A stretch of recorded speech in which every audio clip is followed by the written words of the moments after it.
And one thing that we know is that when we help students that are coming from families with farm working backgrounds, that if we provide that assistance to them and show them that we care about their success, they respond to the call. And it would be a short sighted miss for all of us if we can't keep supporting our farm working communities. Welcome again to Chino y Chicano. I'm Enrique Serna. Thank you for taking the time to join me. Well, another big win for the Trump administration at the U.S. Supreme Court. The High Court rules that the administration can now move ahead with the firing of some 1,300 federal employees at the U.S. Department of Education. This, of course, is part of the administration's plan to gut the Department of Education. This creates even more uncertainty for programs that receive federal funding, those that have been waiting to hear about their federal funding for months now.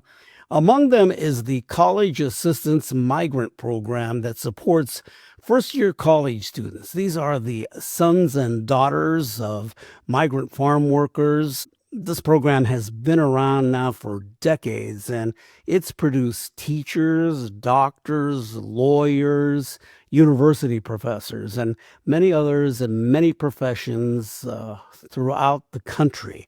This is a program that here in Washington State, 8 institutions have camp programs. That's just here in Washington State. Of course, Washington State University has a camp program that is actually an award-winning, nationally award-winning program. One thing to note that since this is a federally funded program, these sons and daughters of the farm workers cannot be undocumented. These are young people that are actually born here in the United States. Since it's a federal program, you can't have undocumented students be a part of it. Of course, the Trump administration has been hitting hard on that, as they are across the country in this effort of mass deportations and anti-immigrant and all of that chaos that has been created here. Now, I spoke with Michael Heim. He is the director of Washington State University's CAMP program. And again, CAMP stands for College Assistance Migrant Program. And we talked about the potential impact on the CAMP program at Washington State University, but really in all the CAMP programs across the country, since this is a national program. Here we are waiting for the camp programs to receive their notice about whether they're going to get the federal funding. And here's my conversation with Michael Heim of Washington State University's camp about what it could mean if they don't get that funding. Michael Heim, thank you so much for taking the time to talk to me. I appreciate it. So, where are you now as far as funding for the programs that are really aimed at those students that are sons and daughters of farm workers and others that are also trying to get a high school equivalency, basically a GED, so they can start the college process? Yeah, thanks for having me, Enrique. Currently, we are awaiting guidance and news from the Department of Education, and specifically through our funding agency. The office is called the Office of Migrant Education, and they're currently reviewing programs, but we have no new news about information on when that funding will come to our institutions or the receiving party for our grants. So currently, we are past the first day of the fiscal year. So our fiscal year runs July 1st to June 30th, and we are without funding at this point. So this is, of course, national program. So all programs and all grants across the country are waiting to hear back on whether or not we're going to receive funding sometime soon. So it's not just Washington State. We're talking about similar programs like this across the country. But how about here in Washington State? Do all of the major institutions in the state, educational operations like community colleges, as well as the UW, Central, Eastern, do they have similar programs? They do. WSU has, of course, a camp and a HEP project that receives funding through the Office of Migrant Education, as well as 9 other institutions here in Washington State. So I did receive a question a little while ago from a student that said, well, if I don't go to WSU and I can't participate in camp there, can I go to another institution and participate in camp? And really the answer is no. If these programs aren't funded, then none of the institutions in Washington State will have a camp or a project at their school. And that could apply to elsewhere in the country as well, right? And it does apply to everywhere in the country. So the funding goes out to all states with migrant students, and any institution or nonprofit organization that it has successfully competed and received or been told that they would receive funding through that competitive grant process. Yeah. Now, didn't you just receive some type of communication that came through? I guess the White House has a bit of a warning to it. Yeah, there we did receive. That's a great question, because we did receive some like preliminary guidance from the Department of Education, where Secretary McMahon has released a letter. Some of it is to coming from a previous piece of guidance that came through the Clinton administration, which was talking about ending funding for students who are undocumented in institutions of higher education or participating in federally funded grant programs at institutions of higher education. And so right now, what we have heard is that for all intents and purposes, our college assistance migrant programs have received correct guidance from the Office of Migrant Education and the U.S. Department of Education over the years, to where a program like camp, we're not looking to recruit and retain individuals who are undocumented, because the eligibility criteria that we're utilizing is for farm working students, but also at the higher education level is for those students that can apply for FAFSA, and we can help determine need financially for those students. So something in terms of any thought process that goes into whether or not these particular programs will be funding students who are undocumented at the higher education level is unfounded, in the sense that we can't serve students who wouldn't be able to fill out a FAFSA. Generally, that requires a social security number, whether you're a permanent or an eligible resident or permanent resident or citizen here in the United States. So we're not serving undocumented students through our grant with CAMP. But that also kind of mirrors what's happening around the country with the, crackdown on the undocumented and the mass deportations and all of this. And Yeah. that message is part of that, I guess, right? Yeah, it does really speak to a theme for how the current administration is pursuing legislation related to individuals who would be undocumented and what services they could receive. When we're talking about Washington State, it's, I think, easy to think that all farm workers are possibly undocumented and immigrants, but we're talking about communities that are very complex and have been here for years and generations sometimes. And the whole body of farm workers within the state of Washington is fairly diverse, but the largest group would identify as having Mexican heritage, and mostly in the household speak Spanish as well. But we've seen over the course of time, for migrant and seasonal farm workers, I was joking every time we talk, right? I talk about how maybe 10% of my job is defining the word migrant for folks, that Right. when we talk about migrant, we're not talking about immigrants. We're talking about the movement of people following the harvest of produce and crops across state borders or county borders. And then those individuals can't return home the same day. They have to stay sometimes weeks on end to harvest and then return back to their families or to where they came from. And we're located in Washington in what we term as the Western Stream. So in some cases, you'll have families and even students who will do the work, and they'll follow a stream from maybe Southern California up through the valley, all the way up to Washington, and they'll follow harvesting of specific crops. And if it's not particularly moving up back and forth through that whole stream, it would be something that they're maybe working in Yakima County, going to Chelan or Douglas County and following crops that way. That qualifies as migrant. And that's usually the most useful definition. And the first definition in the dictionary is really applying that to folks that do follow those harvests. And that's changed over time. Used to be that many of the migrant seasonal farm workers would have been maybe ex-sharecroppers that came out of slavery, and they were following harvesting because they knew the agricultural work, and that's where they had come from, although from unfortunate circumstances of the highest order. And then we've also had in Washington a series of immigration waves, sometimes from Southeast Asia, where many folks would come from Southeast Asian countries, and they would work in strawberries or berry picking and things like that. So we've seen a shift all the way up through the Bracero program with which groups of people predominantly will dominate the group and the demographic that is engaged in farm work and in migrant. But they're mainly Latino or Spanish speaking. Right now, yeah, right now, I mean, you would be hard pressed to find an area that would have the majority of its farm workers not be from Latino communities or Hispanic communities from one country or another. But about 70%, a little over 70% of all farm workers in the country are going to claim like a Latino heritage, right? And the majority of those would probably be Mexican as well.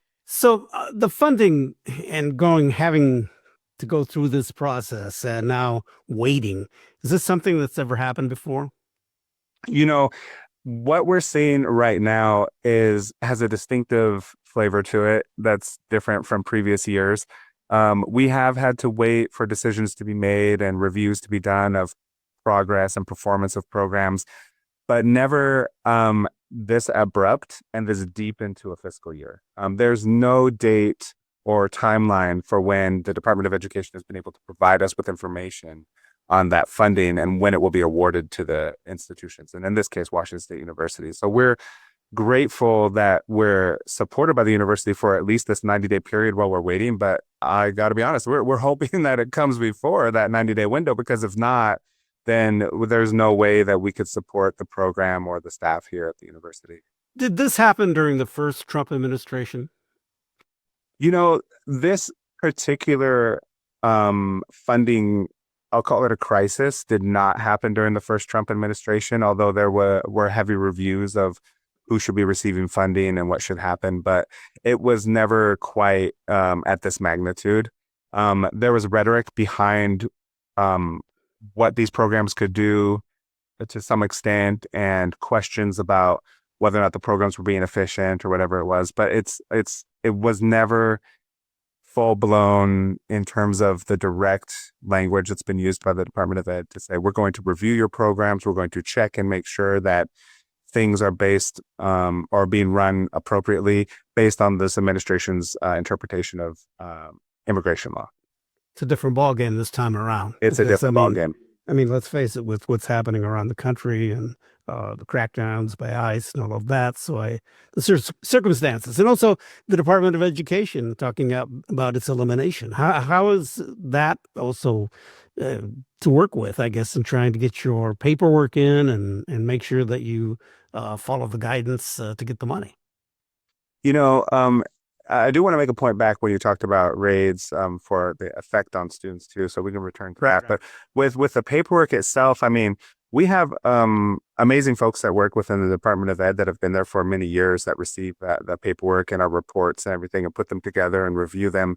And that particular piece on that level is in place, and we have benefited from working with experienced individuals over the years, including through the first Trump administration into Biden's administration, and now currently, where we see a change and a shift in how funding is being allocated to these programs would be within the directive from top down in the Department of Education with how these programs should be administered and how the fiduciary responsibility of each one of the grantees falls into the administration's idea of what we should be doing with the taxpayer dollars that we always have to use and give to students and offer services here at our institution.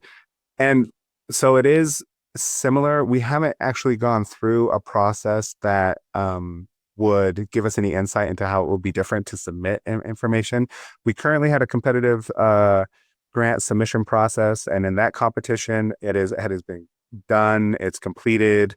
To the best of my knowledge, there should be like scores and ideas about which grantees would be receiving funding for their continuation awards or their new awards.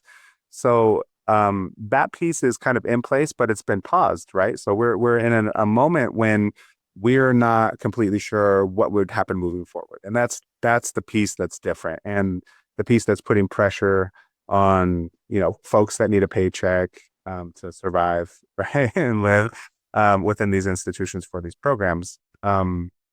And it's not, I think, something that we take lightly in terms of thinking about the future of these programs, right? Because we're constantly in the grant world cognizant of the fact that it could be like what people term soft money, but at the same time, knowing that funding could be sequestered or reduced or cut from a president's budget overall, we know that that's coming, but it doesn't make it any easier to deal with, right? Right. Right. And in a similar vein, it's not easy for our students to participate in our programs either when they have the type of pressure that you had mentioned before with how the administration is approaching immigrant communities and what that looks like. So the feedback that we've received from students is that they are concerned about how things are happening with their families, how they're being profiled and how they're being looked at and who's being detained or not or questioned, or the burden of actually moving through the community and navigating certain situations.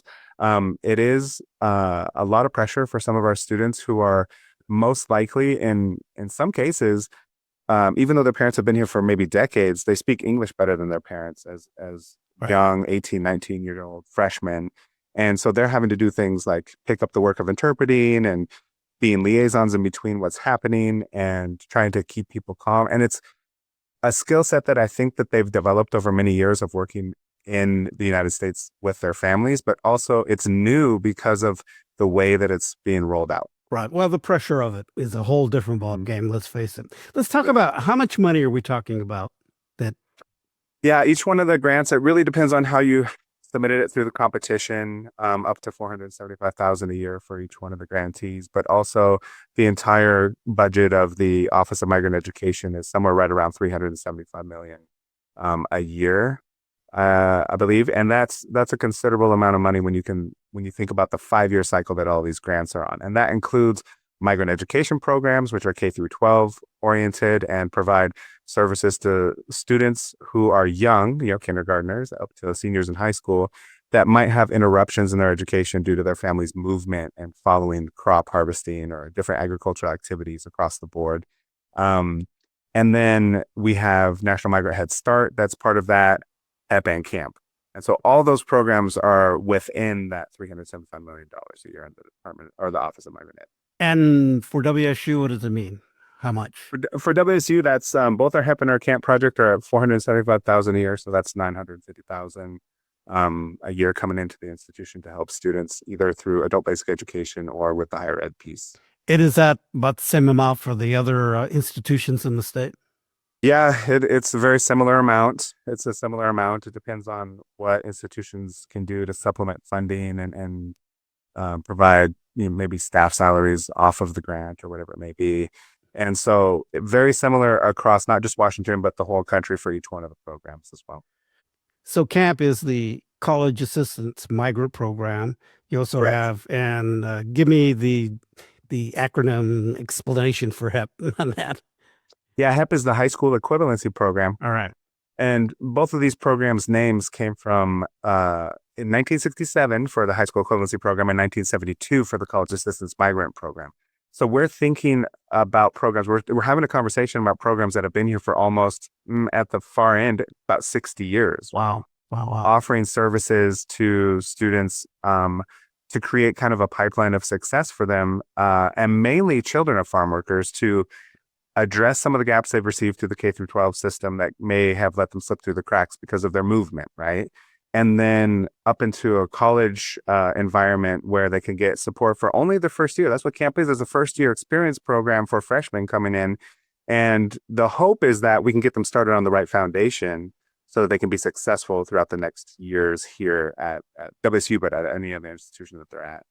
And so what I always like to point out to folks is that Washington State University's legacy is that it was one of the first institutions in the country out of the first 11 to receive funding for the high school equivalency program in 1967. And so it was looked at as a land grant institution, an ag school, providing access as part of the mission of the institution. All of those pieces kind of came together in the perfect storm of greatness, right? So that HEP could be located at the institution and offer support. And so since 1967 until now, there has been in one shape or another a high school equivalency program with a very few years of a gap in the kind of the mid 2010s where we didn't have HEP, but it was one of the longest running HEP projects in the country. So the legacy runs deep at WSU to help support our farm working communities and to help students be successful. And again, the land grant mission, which we're all about, which is provide that 100%. that access opportunity and the sense of belonging that you can,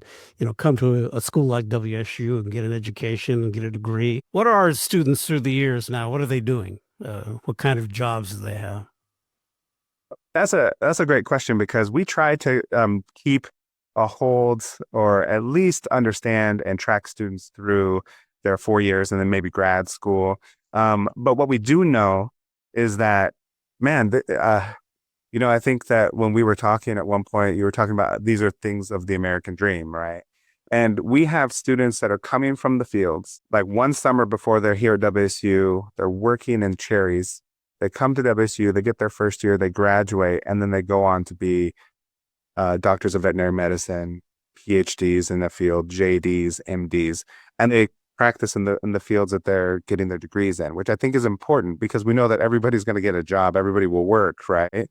But getting a job in your field, that's important. So the spectrum from A to Z, you've got people that are doing engineering all the way to zoology. I don't know. Do we have an A? Anthropology will be the A.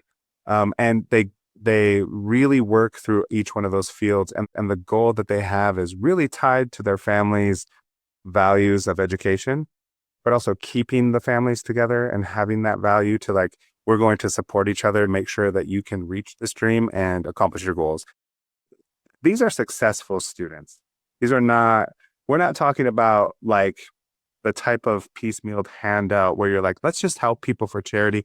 It's really, the results are hard hitting and empirically, statistically significant results. That their success. Yeah. They're a success. Yeah. I think there's something else here that I think is very important is for these young people, the ones that have gone through the years that have become successful, and for those behind them, brothers, sisters, cousins in their families to see, hey, I can do that.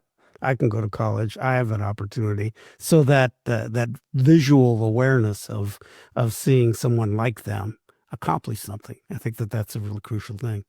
Oh no, it's amazing. What we've been able to do is, we can't really calculate the ripple effect of what a HEP project being in one place since 1967 would have on the communities and the educational attainment of those communities and the families that have participated in HEP over the years.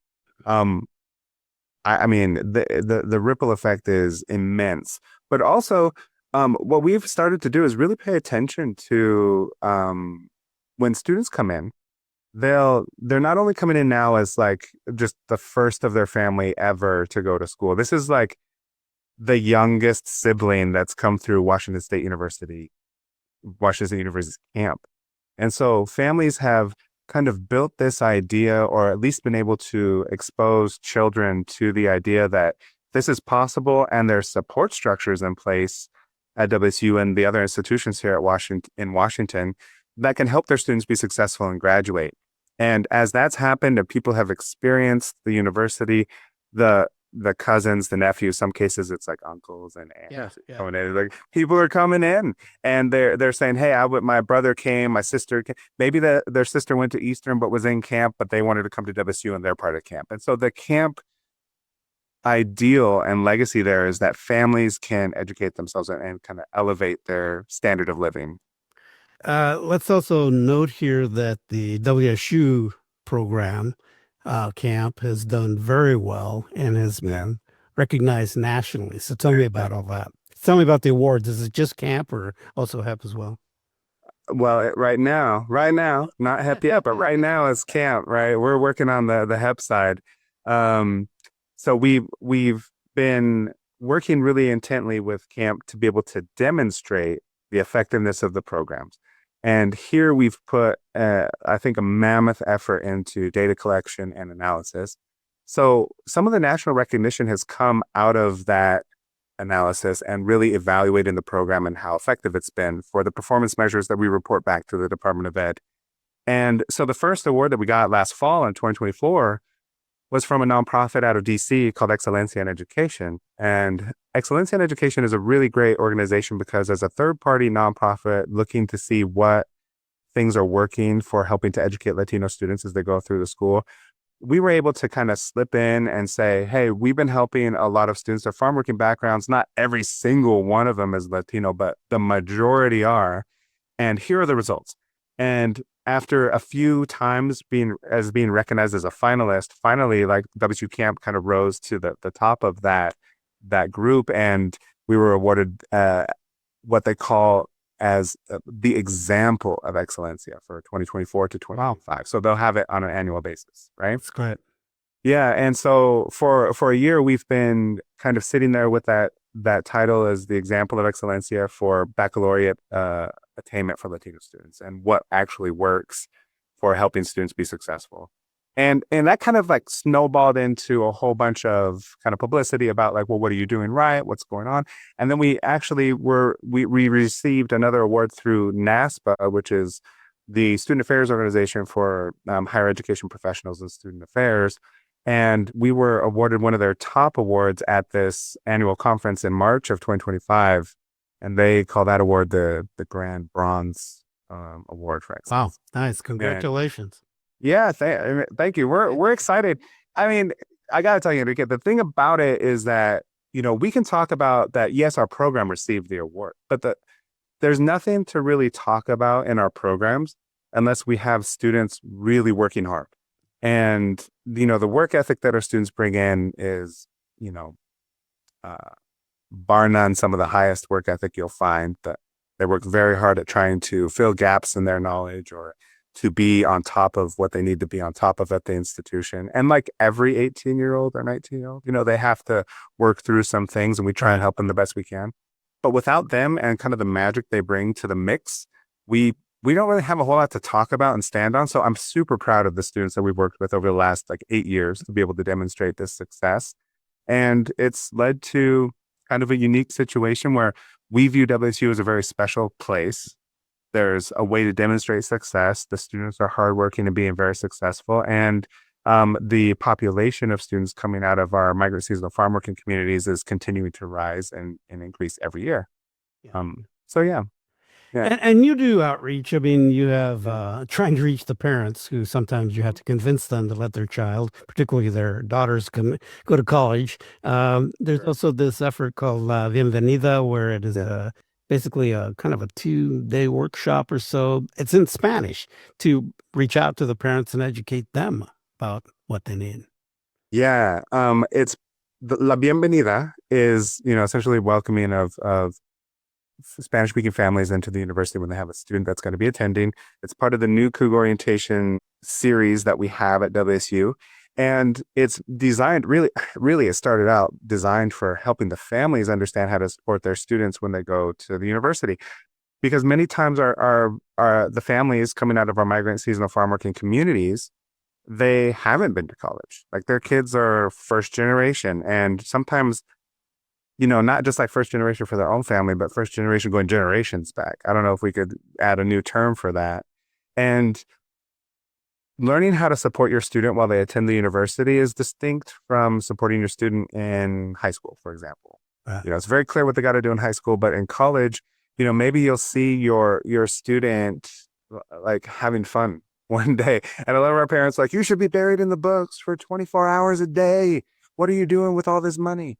And so in the end, what we try to do is help them understand, like, this is what you're going to see. This is what students will do. The outcomes are these, we're far enough away at WSU that students can feel some autonomy from their families, but also close enough that, yeah, for sure, a weekend trip is possible to get back home and help out with whatever they need to help out with. But at the same time, we try and help them understand that, it can't be all the time that a student's going back. I mean, they are at school for a reason, right. So they have to, study and do different things related to their classes. And that piece is very crucial, I think, to student success. And I got to be honest, the number of students that come from farm working backgrounds that attend La Bienvenida is like a 40 to 50% range of all the students. And this last year, we did have about 150 students that attended that Spanish language parent family orientation. Wow. What are you telling the students now? I'm sure we talked about it a little bit, and I'm sure they're concerned about what's happening, whether the program is going to be there, everything else that's going on, which is just so difficult. And um, hey, don't get me started. It is so well. It is. Yeah, yeah. It's just mind-boggling that this is happening. But what are you telling the students to try to get them to understand that we kind of doing everything possible so you can get back here? Yeah, the messaging is exactly that. We're working as hard as we can to help ensure that we get the funding and that we are able to convince the people in power that this is something that's high performing in terms of a program. It's a good investment in terms of taxpayer dollars. It provides results that do lend to a better economy, a higher producing economy, and helps build up the communities. I think in Washington State, we understand that. So I think Washington State understands that overall. And our Hispanic communities from wherever they're from here in Washington State are the fastest growing communities. Yeah. So in terms of how we're elevating and keeping higher education going, our communities that are Hispanic in makeup, especially with farm workers, they're growing very rapidly and they want to come to school and they want to attend school and graduate and then move on to even sometimes grad school or other professional positions. And I would be remiss if I didn't mention that while that's true, we're kind of riding on the backs of the success for everything is riding on the backs of Latinas, right? Because they form the largest majority of students that are coming to college and graduating and becoming professionals. And I think we talked about this. It was you that had mentioned one time. In fact, they were the guys. I want to see more of the Latinos. The guys. I mean, the yeah. the women are there. They are just motivated. Yeah. Yeah, it's like where are they, right? And then how do we reach that community? But we do have like when we have young men come to the program from farm working backgrounds, oh man, they're fantastic. Like we are talking about young men who are really driven for their careers. They want to be like mechanical or electrical engineers. Right. They want to be doctors. They want to be the highest levels and produce. And so some of the and they're great because some of the best young men I've met have been coming through our program, and they provide an opportunity to say, "Hey, it's doable." Also, because I think that there's sometimes a stigma for men from Latino communities, right? To like get to work, you need to start making money. You got to produce. You have to take care of yourself and family. And sometimes there's situations where that is absolutely necessary. And sometimes four-year college isn't the answer. Sometimes, an associate's degree or certificate program is the answer. Our messaging to students is quite simply that, we're doing everything we can, but also I want you to be successful. So we have no, qualms about, or problems and inconveniences about referring students over to the other institutions that have camp projects or just which program will be the best fit for them, because we don't want to bring somebody in and essentially set them up for failure by, throwing them into the deep end for no reason. Right. And so when young men want to come, we are ecstatic. We want them to feel supported. I think there's a growth in male students from Latino communities coming into higher ed. But we've still got that larger portion of Latinas that are coming in and getting educated. So we try to make sure we balance all of it, but we've got to recognize that the Latinas are really out there working hard, getting educated. Right. So right now you're in a wait and see situation. And any last word, anything I haven't asked you that you'd like to say about why this is important? We mentioned a little bit about it with the land grant institution and the mission that we have, but I got to be honest, these are the only programs that are designed specifically to help our farm working communities.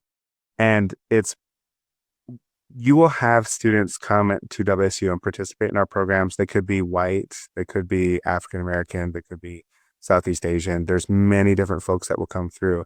They represent different agricultural industries. Could be seasonal fishing, right? Could have to do with forestry service options that are there. Not just being a park ranger, right? But like, doing stuff specifically for logging industries or forestry. It could be with produce crops. It could be with livestock. It could be with, fish hatcheries. And the reason why I'm mentioning that is because not only are the agricultural products and activities within the industry diverse, the people are diverse too. And one thing that we know is that when we help students that are coming from families with farm working backgrounds, that if we provide that assistance to them and show them that we care about their success, they respond to the call and they end up becoming some of the highest performing students that we have in terms of retention rates and graduation rates at the university. But they also are able to move on to higher education in terms of graduate degrees at a higher rate than students who aren't participating in camp. One of the things I've always admired most is that once these students catch the spark, they are wanting to be in leadership positions. They're hungry to be successful. They kind of understand what they want long term, although that shifts sometimes through as they go through the undergrad. And so understanding that as we serve our farm working communities, we're going to learn how to serve other students and we're going to learn how to serve other people. And it would be a short-sighted miss for all of us if we can't keep supporting our farm working communities. Well, as I said before to you, this is an American story. This is what America is, in many ways, has been all about, giving that sense of opportunity and access and a chance to give back to community and make the country better. And let's not lose sight of that. That's my biggest concern. So let's stay in touch. Let me know how things go here. Hopefully you'll get some good word sometime soon. We're crossing our fingers. We're hoping you'll be one of the first people to know. All right. Michael Heim, thank you so much. Take care. You too. Take care. All right. The Chino y Chicano podcast is available on your favorite podcast provider. You can watch the video version on YouTube and Converge Media, a leading producer of culturally relevant content in the Pacific Northwest. We'll talk more later.